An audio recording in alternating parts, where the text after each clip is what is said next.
Роклята? Роклята!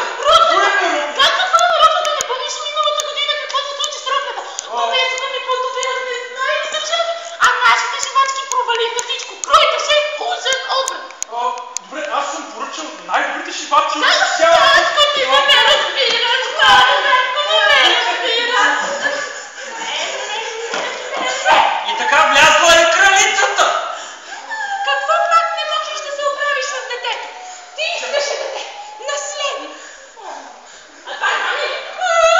Айде, малко уж. Не ме пипай!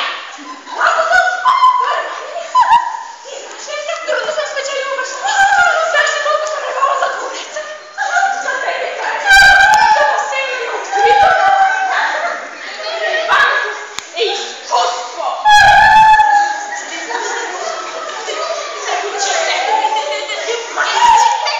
А ти? Още веднъж ме занимаваш с такива неща.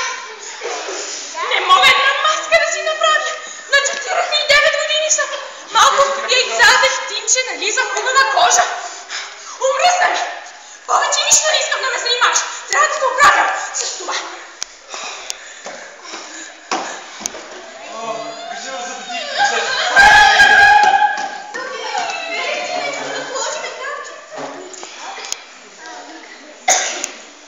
Боже, къде сбърках?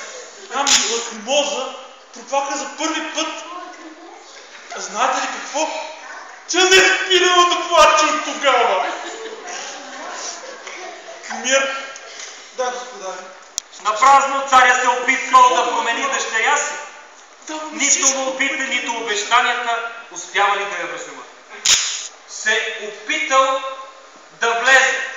Опитвал, обикалял, понеже дворецът бил много пространен, много широк и имал повече от 2 входа.